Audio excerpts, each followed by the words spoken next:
para o tema que vamos falar nessa noite está exatamente na leitura que foi feita pelo pastor Pedro. Vós, pois, amados, prevenido como estáis de antemão, acautelai-vos, não suceda que, arrastados pelo erro desses insubordinados, descaiais da vossa própria firmeza.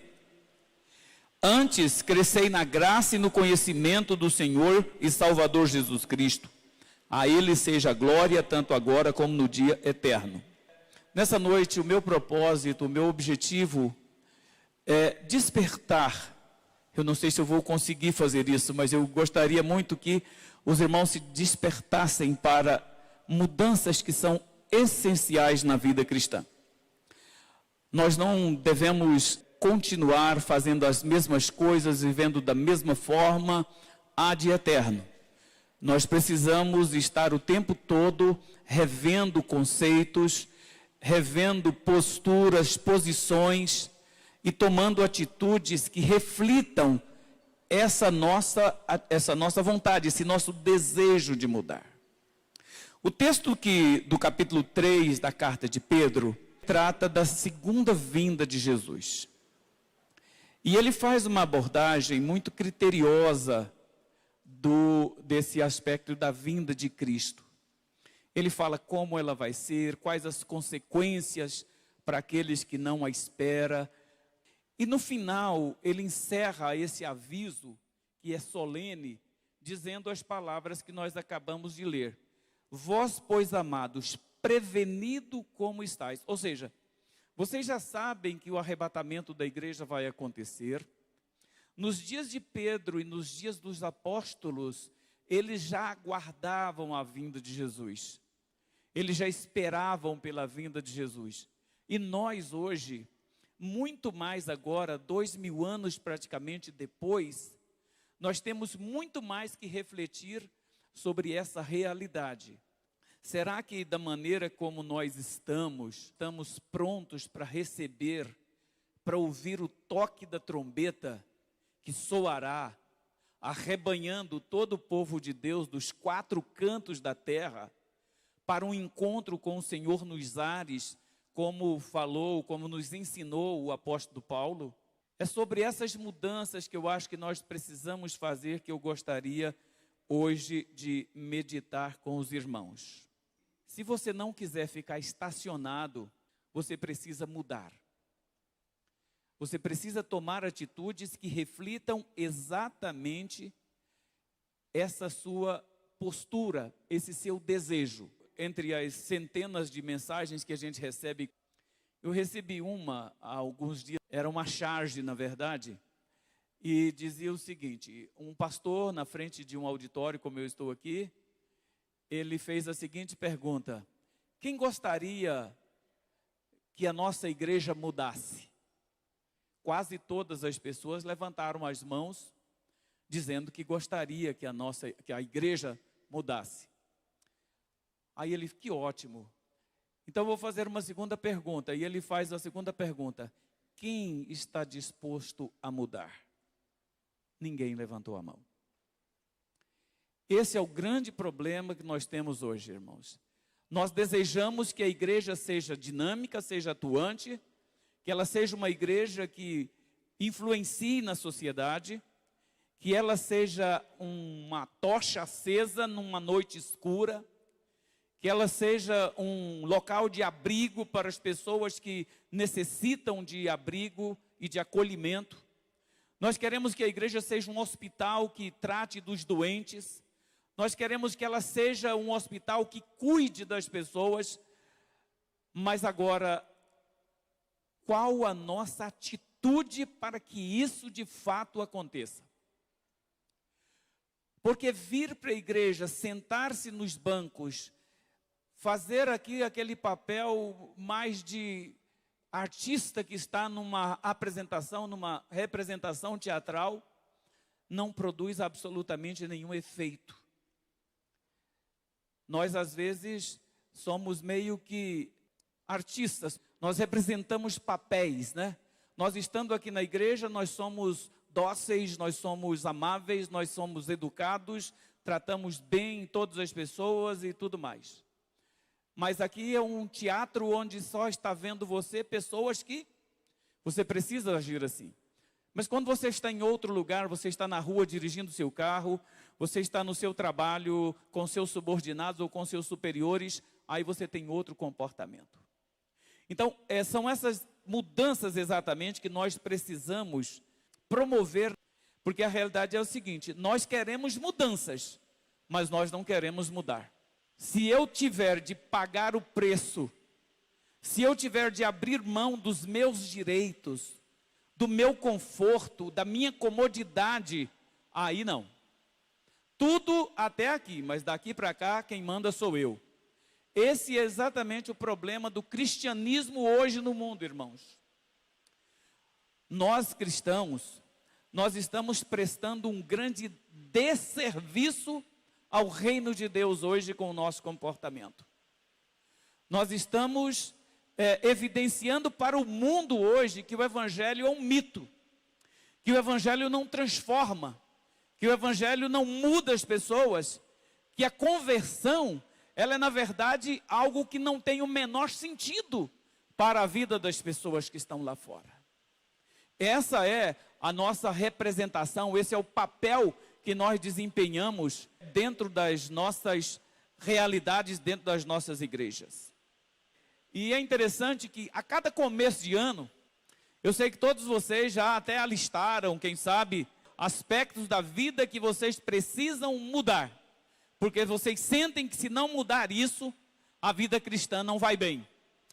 Eu sei disso, e isso é muito natural, porque final de ano, começo de ano, a gente sempre faz isso. Mas eu gostaria, com certa ousadia, de sugerir algumas atitudes que cada um de nós precisa tomar para refletir que nós queremos mudar nossas vidas. E não apenas ficar num discurso vazio que não leva a lugar nenhum. Isso é interessante, mas existe um abismo entre o projeto e a execução. Então é sobre isso que eu gostaria de falar com os irmãos e sugerir algumas atitudes que você precisa tomar para que a sua vida mude. A primeira delas que eu quero sugerir é que você ponha a sua vida em ordem. Veja na sua vida o que não está de acordo, por exemplo, com a palavra de Deus. Reflita nisso. O que você precisa mudar para que a sua vida fique enquadrada nos princípios bíblicos? É isso que nós precisamos, irmãos. Vocês não têm que olhar discurso de pastores, pregações na internet, orientações de fulano, de beltrano, de ciclano, não sei de quem. Vocês precisam colocar a vida de vocês em parelha com as Escrituras. Que as Escrituras sejam o espelho diante do qual você se posta para ver o que está errado, o que não está encaixando naquilo que a Bíblia exige de você. Sem que nós coloquemos as nossas vidas em ordem, nós não vamos chegar a lugar nenhum. Se na vida secular, se na vida familiar, nós precisamos organizar a vida, colocar as coisas em ordem, imagine na vida espiritual. Ela é muito mais relevante, ela deve ocupar um espaço muito maior na sua vida, ela deve ocupar mais, você deve ter mais preocupação com a sua vida espiritual do que com o abastecimento de gêneros alimentícios ou outras coisas dentro da sua casa. Então, eu quero sugerir que você coloque em ordem a sua vida. Olha, comece eliminando qualquer coisa que você sabe que está te prejudicando espiritualmente. Às vezes você está deixando de fazer alguma coisa que te prejudica, mas às vezes você está fazendo alguma coisa também que te prejudica. Então comece a eliminar tudo aquilo que está prejudicando a sua vida espiritual. Eu queria que você chegasse em casa hoje, que você pegasse uma folha de papel e alistasse isso que você sabe que está te prejudicando. Você sabe que está atrapalhando o seu crescimento espiritual. e você faça questão de anotar isso, com muito cuidado, não esqueça de nada, e você estabeleça dentro da sua possibilidade, mas com urgência, o prazo que você vai gastar para eliminar esse defeito que você tem, ou para começar a fazer aquilo que você não está fazendo. Amados, isso é colocar a vida em ordem, isso é começar a colocar a vida em ordem. Nós precisamos ter uma organização nas nossas vidas. Nada que a gente faz, se a gente não tiver organização, não se consegue. A vida cristã é exatamente isso. Então coloque numa lista aquilo que você precisa mudar. Coloque aquilo que está te prejudicando espiritualmente em primeiro lugar. Depois coloque aquilo que está prejudicando a sua vida familiar. Quantos casais em litígio? Quantos filhos insubordinados? Quantos problemas dentro de casa? O que está causando isso? Problemas dentro de casa e problemas de relacionamentos com filhos, com cônjuges, etc., são consequências. E você precisa ir à causa e procurar eliminar a causa. E procurar fazer com que aquilo que está provocando o desentendimento na sua família seja eliminado. Às vezes são coisas simples, mas às vezes são coisas que são mais exigentes, que são mais rigorosas, que exigem um pouco mais de cuidado, de zelo. Então comece a ver o que está atrapalhando a sua vida espiritual. É leitura bíblica? É oração? É mundanismo? É que você não tem limites? O que está atrapalhando a sua relação familiar? Como está a sua vida com o seu cônjuge? Como está o relacionamento com seus filhos?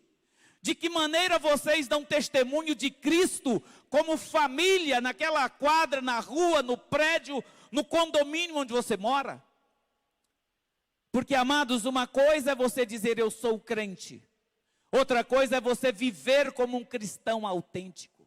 Tão somente portai-vos por modo digno do Evangelho. Como é difícil praticar isso. Como é difícil viver isso numa vizinhança. Nós não temos credibilidade para pregar, porque a nossa conduta depõe contra nossas palavras. Isso é lamentável. As pessoas não estão mais crendo no Evangelho, elas estão correndo para tudo que é lugar. O esoterismo nunca foi tão acompanhado como tem sido ultimamente em nosso país. E exatamente porque nós, os cristãos, que somos a maioria no Brasil, nós somos quase 90% de cristãos no Brasil, entre todas as denominações religiosas cristãs, mas nós não damos testemunho de verdade. Nós não falamos de fato, não fazemos de fato aquilo que precisamos fazer. E por que isso não acontece? Porque nós não temos o cuidado com a nossa vida espiritual, com a nossa família. As nossas famílias, irmãos, é o lugar onde o testemunho nosso, a nossa maneira de viver, a nossa conduta como crentes tem que ser mais importante, porque é ali que nós temos o suporte para tudo o que precisamos.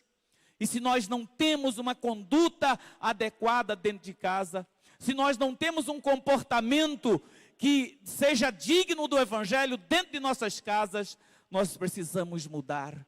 É isso que eu estou querendo que você entenda, que você ser crente não é você vir para a igreja, não é você ser dizimista, não é você colocar uma roupa mais comportada, não é você deixar de fazer isso ou fazer aquilo. Esse moralismo, esse falso moralismo não tem efeito nenhum na vida cristã das pessoas. Eles olham você pelo que você é e não pelo que você pensa que é. Então nós precisamos tomar cuidado, nós precisamos de fato mudar. Então estabeleça com muito cuidado o que está atrapalhando sua vida espiritual, sua vida financeira, sua vida familiar. A nossa vida financeira, irmãos. Como nós damos mau testemunho nesse aspecto de nossas vidas. Como nós deixamos a fatura do cartão de crédito e não conseguimos pagar. Como nós utilizamos o cheque especial e no final do mês nós não temos como cobrir. Como nós precisamos de recorrer a agiotas, como nós precisamos de recorrer a favores, como nós precisamos de ficar desesperado no final do mês para fazer o pagamento das nossas contas. Tudo isso porque nós não fazemos esse planejamento, não organizamos a nossa vida financeira. Gastamos mais do que ganhamos, porque hoje em dia o crédito, ele não tem mais limite. Você pega crédito em qualquer lugar, em qualquer quantidade. Você pode comprar bens como automóveis, como outras coisas quaisquer, telefone celular, que hoje está o olho da cara. Você vai comprar um telefone, hein? Tem telefone de 5, 6, 7, 8, 10 mil reais, mas pela vaidade que a gente tem, nós queremos esse que é o melhor, que é o mais caro, que é o mais bonito. E aí você coloca a sua vida financeira toda comprometida. Aliste aquilo que você precisa mudar na sua vida financeira. Aliste o que você precisa mudar na sua vida profissional. Que tipo de funcionário é você na sua empresa onde você trabalha? Que tipo de servidor você é no GDF ou no governo federal? Que tipo de chefe, que tipo de subordinado você é? Que responsabilidade você tem como filho de Deus dentro daquele ambiente onde você trabalha? Seja um ambiente público ou um ambiente privado. Como você dá testemunho de Cristo ali naquele lugar onde você trabalha? As pessoas sentem medo de falar coisas imorais, indecentes perto de você?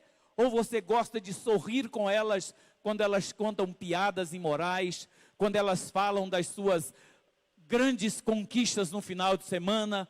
Como que você reage diante disso?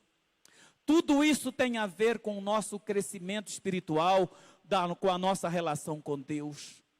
Então nós precisamos de cuidar. Então aliste, eu coloquei aqui apenas 4 áreas, mas você pode colocar outras tantas que você acha que é necessário mudanças na sua vida. Eu coloquei aqui a vida espiritual, vida familiar, vida financeira e vida profissional. Mas você pode alistar ainda outros itens nos quais você precisa mudar para colocar a sua vida em ordem. Procure crescer espiritualmente. Não seja aquela pessoa que está sempre de muleta. Não seja aquela pessoa que todas as vezes que o pastor convida alguém aqui que está com um problema, com uma dificuldade para vir à frente, você vem todas as vezes. Pode fazer o convite 4 vezes por mês, que você está aqui em todos eles. Procure crescer espiritualmente, procure a sua independência espiritual, procure ser uma pessoa mais madura na fé, procure ser uma pessoa que tenha capacidade de caminhar sozinho com as próprias pernas, que não precisa da ajuda do pastor, de pastora, de ninguém. Nós precisamos aprender, irmãos, que o evangelho é luta, que o evangelho é batalha. Eu disse aqui hoje pela manhã que o evangelho é sofrimento, que o evangelho é difícil da gente colocar em prática, mas é exatamente isso que nós precisamos fazer. Nós não podemos ficar nessa dependência. Procure ter mais intimidade com Deus. Sabe, intimidade com Deus não é como alguém fala assim, você chamar ele de papaizinho. Não é isso que é ter intimidade com Deus. Intimidade com Deus exige que você tenha reverência diante dele, respeito, temor diante dele. Então você precisa ter mais intimidade com Deus por meio da oração. Você precisa ter mais conhecimento da vontade de Deus para a sua vida por meio da leitura da palavra, por meio da leitura bíblica. Quantas pessoas estão na igreja há 5, 10 anos e nunca leu a Bíblia sequer uma vez? Não que isso seja um toque de mágica, que se você ler a Bíblia você vai transformar a sua vida, não. Eu já disse aqui várias vezes para os irmãos que diante de um texto bíblico a gente tem que questionar o que é que ele está exigindo que eu faça e o que ele está proibindo que eu faça. Não é simplesmente ler a Bíblia. Você precisa entender o que ela diz, você precisa interpretar o que ela diz e você precisa aplicar o que ela diz na sua vida. Mas quantas vezes a gente lê a Bíblia como quem está lendo um jornal, como quem está lendo uma revista, como tem quem está lendo um livro de faculdade, como tem como quem está lendo qualquer coisa. Irmãos, a leitura bíblica, ela não deve ser feita dentro de ônibus, dentro de metrô, na presença de pessoas conversando, fazendo algazarra. Nesse tipo de ambiente, você mantenha-se em silêncio, medite se for necessário e possível, mas não vá ler Bíblia dentro de ônibus, não vá ler Bíblia dentro de metrô, não vá ler Bíblia andando por aí. Para você ler a Bíblia, você precisa ter um local reservado. É exatamente por isso que as pessoas não entendem Bíblia. Elas leem, não entendem. É como diz a palavra, são ensinadas e nunca aprendem. Porque fazem de forma errada, fazem da maneira errada. Se do ponto de vista secular, você precisa de ter critério para você estudar um conteúdo de qualquer disciplina, seja matemática ou seja arte. Na vida cristã, para você estudar a Bíblia, você precisa ter uma atitude para ler a Bíblia. Primeira leitura, a Bíblia ela tem que ser muito cuidadosa. Você precisa, se você não tem um conhecimento amplo do vocabulário que a Bíblia usa, em uma da versão que você está lendo, procure ter um dicionário à sua mão. Pelo menos o dicionário que tem no seu telefone. Mas não é só isso, você precisa estar em uma atitude de contrição diante de Deus para você ler e refletir. Quando o Senhor mandou Josué estar com o livro na mão diante dele, ele disse, olha, medita nele, dia e noite. Não é uma coisa que você pega e você leu e esqueceu, como quem vê um filme, e depois precisa ver de novo para poder lembrar aquilo que se passou. A leitura bíblica precisa ser feita com oração. Irmãos, eu não vou me colocar como exemplo jamais de um leitor da Bíblia, mas eu posso dizer a vocês uma coisa, muitas vezes, dezenas de vezes, nesses 45 anos que eu leio a Bíblia, eu já tive oportunidade de ler um trecho e não entender. Isso não era no tempo que eu comecei há 45 anos atrás, não. É até hoje. Eu leio a Bíblia, às vezes eu não entendo uma passagem, eu não consigo interpretar aquela passagem, e eu vou orar a Deus, sem fanatismo, sem meninice, eu vou orar a Deus e pedir que Ele me dê discernimento, para entender aquilo, sem que a heresia, sem que a falsa interpretação abata sobre mim. E quantas vezes, dezenas de vezes, eu já tive a oportunidade de ver o Senhor me orientando para entender a Bíblia. Não quero que você pense que eu sou um leitor assim espetacular da Bíblia. Pergunte para a Reni, minha esposa que está ali atrás, o Duarte, meu filho que está ali atrás, vocês vão saber que eu não sou esse tipo de pessoa. Mas quando eu vou ler a Bíblia, eu tenho que me separar. Eu tenho que tomar cuidado. Então, procure ter mais intimidade com Deus. O apóstolo Pedro, no texto que nós lemos, ele diz, crescei na graça e no conhecimento. Graça, você cresce orando, consagrando a sua vida. Eu não estou falando consagrar a vida aqui, você deixar de comer, deixar de tomar café, por exemplo. Você pode tomar um bom café de manhã e consagrar a sua vida ao Senhor. E você pode deixar de tomar café, deixar de almoçar e não ter nada de consagração. Eu não estou falando desse tipo de coisa. Eu estou falando de consagração em que você coloque a sua vida, você trava a sua língua. Você para de falar, você reflita muito antes de falar as coisas. Se possível, pratique pelo menos 1 hora silenciosa durante o dia na sua vida. Experimenta fazer isso. Sabe o que é 1 hora silenciosa? É você ficar sozinho, isolado com Deus, em silêncio. E eu não estou querendo dizer aqui que você vai pegar aquelas posições de yoga, ficar ali contemplando e ficar ali meditando num momento quase etéreo. Não é nada disso. Você pode praticar a sua hora silenciosa, o seu tempo silencioso, ocupado, fazendo alguma coisa. Preferencialmente, que você esteja num ambiente onde você tenha condições de refletir, de meditar. Nós precisamos aprender certas coisas, irmãos. Eu lamento muito que na igreja do século 21, a igreja que tem sob sua a seu dispor as maiores fontes de conhecimento. Nós nunca tivemos tanto acesso à Bíblia, tanto acesso a informações, tanto acesso à tecnologia, tanto acesso a tudo que pudesse facilitar a nossa compreensão das Escrituras. Nós nunca tivemos, em época nenhuma da história, um povo tão analfabeto de Bíblia como nós. É como o escritor aos Hebreus disse: pelo tempo, já era para vocês ser mestres, mas ainda temos que ensinar os rudimentos da doutrina. Porque as pessoas não conseguem caminhar com os próprios pés, não conseguem refletir com a própria mente. Tudo tem que ser entregue de bandeja, na mão e colocado na boca, tratado como se trata criancinha, dando uma chuquinha de água, de suco e um pouquinho de papinha, porque senão não dá para comer. Precisamos mudar. Procure ter mais intimidade com Deus. Procure melhorar a sua relação com Ele.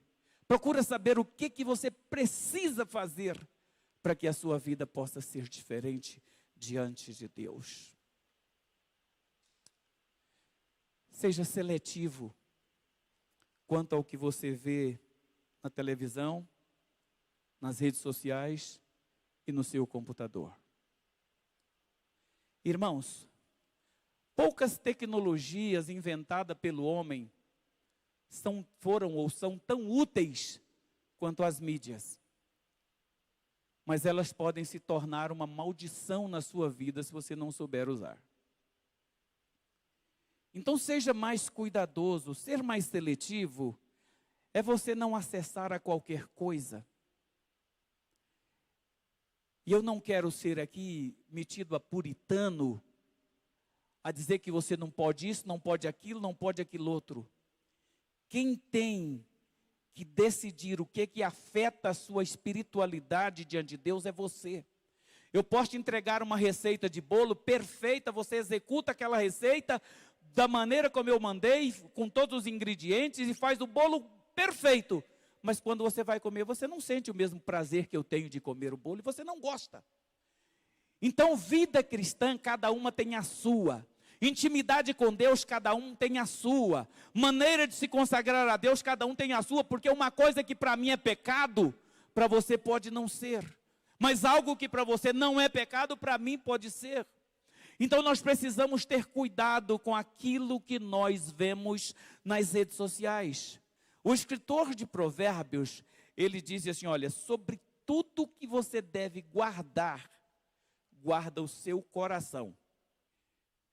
Irmãos, eu fiz um levantamento por minha conta, sem orientação de ninguém, e eu sou completamente leigo em termos de mídias. Irmãos, eu pude perceber durante um período de uma semana que mais de 90% das mensagens que eu recebia de todas as fontes não tinha a menor utilidade.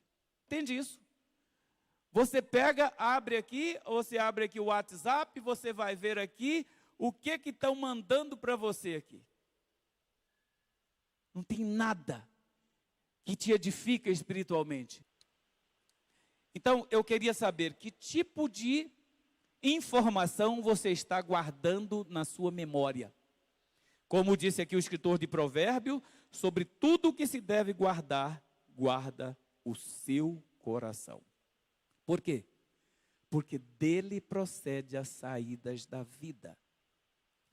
Jesus um dia dando um conselho aos seus discípulos, ele falou o seguinte, olha, a boca fala aquilo que o coração está cheio. Você ainda tem tempo de sair de muitos grupos. Você ainda tem tempo de colocar algum sinal de advertência aí para você não olhar certas coisas. Esteja atento às ciladas que o inimigo arma para te surpreender. O apóstolo Pedro, na primeira carta, nós lemos hoje a segunda. Na primeira carta, ele diz assim, olha, sejam sensatos. Sensatez é equilíbrio.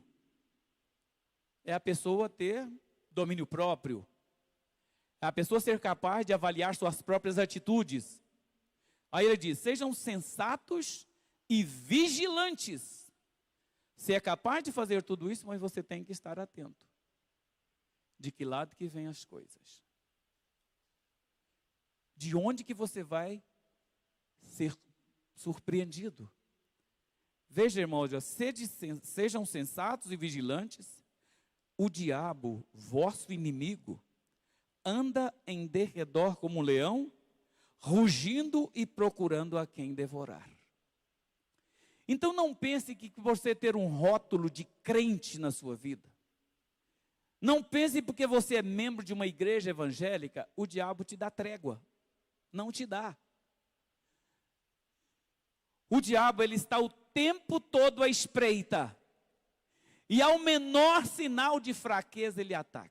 Veja, por exemplo, como o leão, eles observam uma manada de búfalos. Ele sabe observar dentro da manada aquele que é indefeso. Aquele que está com a pata machucada, que não pode correr. Então ele fica olhando. Quando ele vê a chance, ele ataca. E aí, é quase sempre fatal. O diabo, ele faz exatamente isso com você. Você está no meio da multidão. Mas o diabo, ele está olhando esse rebanho. E ele olha para você todas as vezes que você está passando.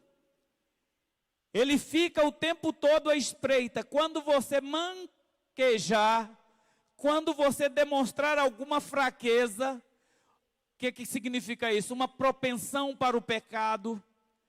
A concupiscência quando vier sobre você, concupiscência é propensão de pecar. Quando você não estiver prevenido, aí ele te ataca. E aí quando ele te ataca, você não tem como se livrar. Como é que ele te ataca? Ele te ataca naquele ponto fraco. Você é uma pessoa carnal, ele vai atacar você exatamente nisso. Você é uma pessoa maliciosa, ele vai atacar você exatamente nisso. Você é uma pessoa que tem a mente impura, ele vai atacar você exatamente nisso. Porque é na fraqueza que você tem que ele ataca. Ele não vai te atacar no seu ponto forte. Porque ele sabe que ele não vai conseguir te derrotar ali. Mas na sua fraqueza ele te ataca. No momento em que você estiver descuidado, ele te agride. É por isso que Pedro disse, sejam sensatos e vigilantes. Às vezes, irmão, você sabe como que o diabo entra na sua vida? Por uma mensagem de WhatsApp. Ele pode entrar na sua vida se você tomar uma dose de vinho na casa de um amigo. Aí você fala, isso é fanatismo. E é exatamente isso que ele quer que você pense. Exatamente assim que ele quer que você pense. Porque enquanto você pensar assim, ele tem o caminho livre para fazer de você o que ele quiser. Ele vai colocar um homem ou uma mulher na sua vida.